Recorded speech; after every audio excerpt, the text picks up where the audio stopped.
oh, exactly. Who else is part of your day-to-day? I just need to know because it ain't me. Obviously it ain't me. You don't want to post me. So that is a red flag. That's a red flag. Issa Torres on the beat, boys. Taylor Clock making fire.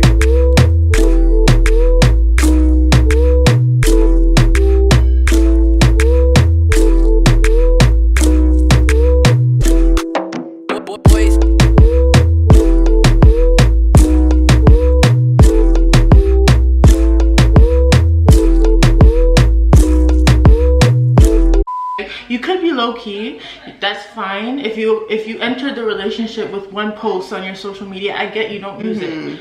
But it's different when you do use social media. You're on it every day, and it's like sus, you know? And I feel like you can be private, you can be low-key about your relationship, but you're not hiding it. I don't mind if we're low-key, just don't hide me or don't hide the fact that we're together. Yeah. That's a red flag. If he's hiding you and he doesn't want to post or he's making a big fuss about it, whatever, girl, run. Quickness with the...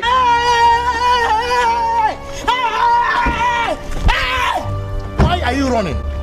Why are you running? Wasting our time. Don't waste it. Don't waste it. You can only waste it how many times? One. After that, what happens? I'm blocked. Cut it out. Sayonara. Adios. Bye. Bye. Not introducing you to mom and dad. This is a big step, and I get it if you're not ready for that step yet. But if it's like 5 years, 3 years down the road, and I ain't met mommy dukes and daddy dukes, like, it's a problem. Exactly. Cause guarantee you'll meet my family like within the first year of being with me. I think my family knowing who you are and you guys having a rapport is super important to me. So that's the thing, and like I think for me too, I'm very family oriented. Like my parents raised me on family, so it's important. It's something that I want to eventually introduce you to my family so they can have their opinion, their feel, and like show you that part of my world and vice versa. Okay, so if your significant other hates their parents, so I think this is kind of tricky because you couldn't have a very good reason to hate your parents. They could have abused you, neglected you, had a horrible childhood. In those cases, accepted, that's fine. Any other case, sus. Yeah, exactly. That's very sus. sus. Because it's like, they're your parents, red flag. And like, the relationship you have with your parents kind of sets the tone for the relationship you'll have with me. Exactly. Never apologizing. Ooh, like, that is, I think that's the beginning of like a narcissistic person. Yeah, I mean, we're grown. Obviously, we're not perfect. Like, don't be prideful. Exactly. When you're in a relationship, pride and love does not coexist together. And also, being the female, learn how to be with people who know how to communicate. If the guy does not know how to communicate, just take a step back, because that's not your duty. Like, you're not gonna teach him. If someone really wants to say something, they're gonna say it, you know, but you kind of like dig yourself a hole being with someone who doesn't know how to communicate or apologize, because you're the one always making the effort. And partying every weekend. Honestly, red flag to me. So when you're in the relationship and your partner never goes out with their friends and you're encouraging them to, but they just never want to, they're too clingy. I think if you don't have a problem with it, then that works for you. But I still think it's healthy for I was thinking about that today actually. I think that it's healthy for you and your partner to have your own set of friends outside of the relationship, to go hang out and just have your own person, so you don't put a lot of weight like on your partner. I know that when I'm married, I'm like my man, I'm gonna let him know, like, listen, I'm gonna have girls night. Sometimes it's just gonna be me and the girls, because I need it. Like, I still need to be who I was before I entered that relationship. Like, I still want to keep me, like, my girls keep me young, my girls keep me, like, it's always good vibes. So I still want to keep that, you know? 100% what she said. I think I've been in that situation where I was the dummy and put my all into a man and let go of my friends and didn't really pay attention to them. So I know that it makes you lonely, it makes you codependent, it just leads to a toxic relationship, because you're making one person your entire world. Like, it's not okay. Since then, you know, I've learned that you have to have a good balance. You have to have a good balance, and you have to have your own time to yourself with your friends. You need you need that separation, that separate life that doesn't include your man or your woman, because it's just healthier. Yeah, it's just like, you can't make one person your entire world. It just won't work out in your favor, and will lead to a lot of emotions. Codependency is a dangerous thing. Yeah, it's very dangerous if you're not careful, and that whole attachment, so that goes hand in hand with what you're saying. Yeah, have your separate, have that space where you can just breathe and let go and be yourself without having that attachment, like, this is me outside of my husband, let me just breathe. Absolutely. Having completely different hobbies, I think that's fine. I think that's fine too. Yeah, like be you, you know, be your person. I love you for you. Like, you don't have to be into the same as me. Sorry, language. As me.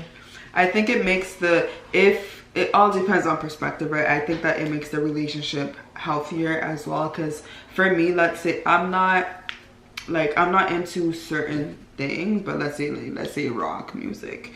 If my man was into rock music, that's on my ones, that's not the type of music I'll listen to. But if I'm with you, I'm like, because you're interested in it, I also have an interest to see like what my bae is into, and it might open up new doors for me to explore and be like, okay, like, at least I get to see a part of you. So we don't have to have the same hobbies. It makes it very interesting. Absolutely. Yeah, that's not a red flag. Okay, playing hard to get. I guess this is like in the beginning stages.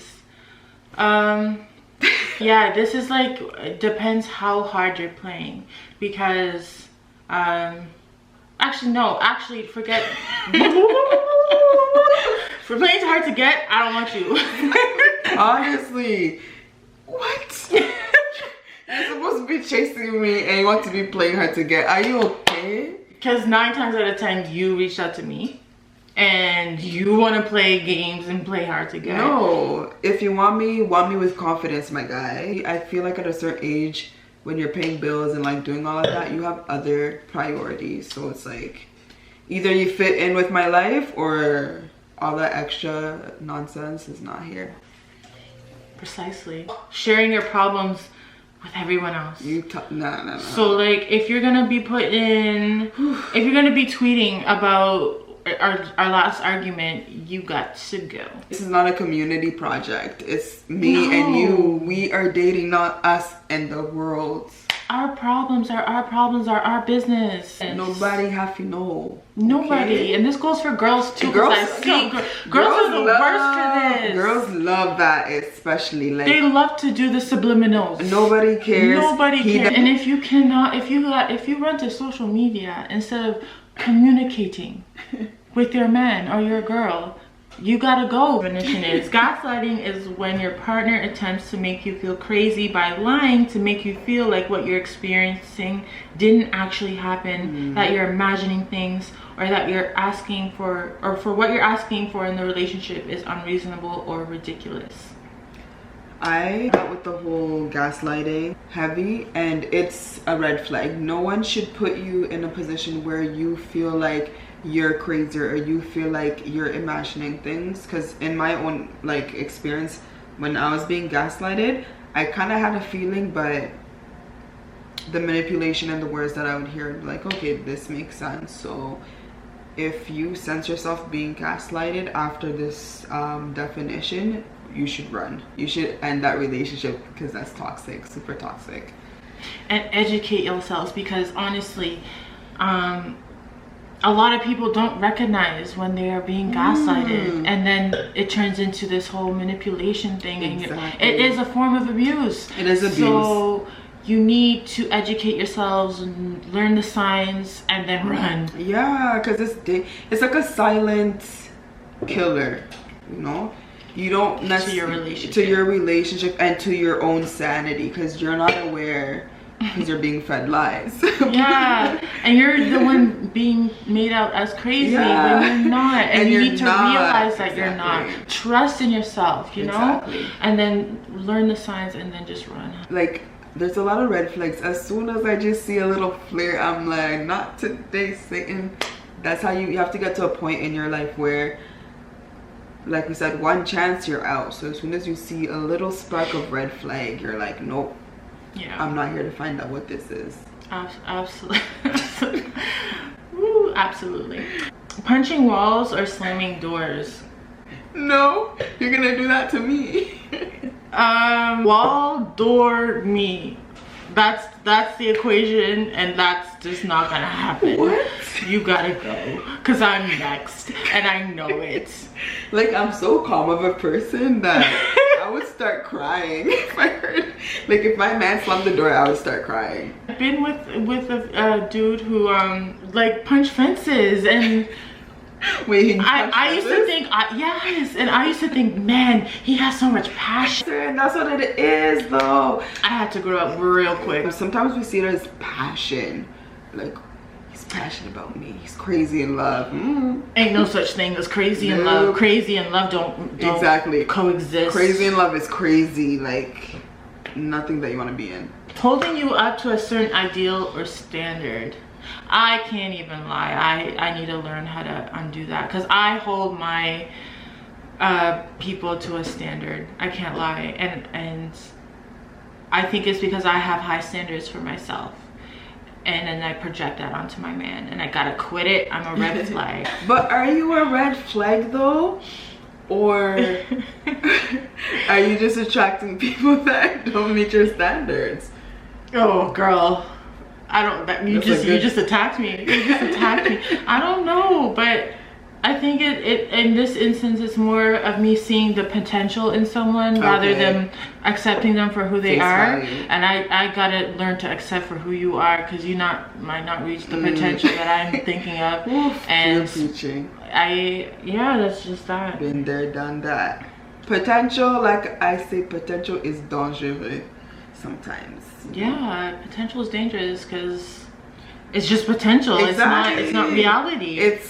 It's a seed, but it's not guaranteed it's gonna grow. Before I used to really like, I love seeing the good in people, so potential was my thing. But then in relationships I realized, like, it's not good enough, because I'm not potential when I'm coming up to you. You know what I mean? Like, I'm there with growth, but I'm not potential because I'm in action. But the thing is, the man's potential thought of you, like the man's thought of you and your potential might not be the potential that you have, but the potential that he thinks that you have or want. What do you mean?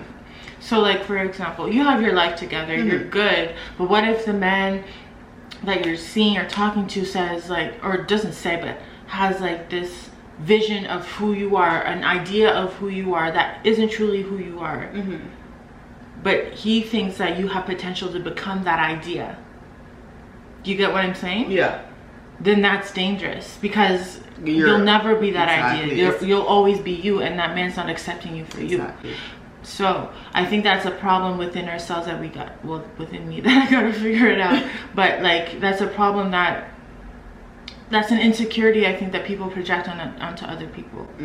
And it's definitely not healthy.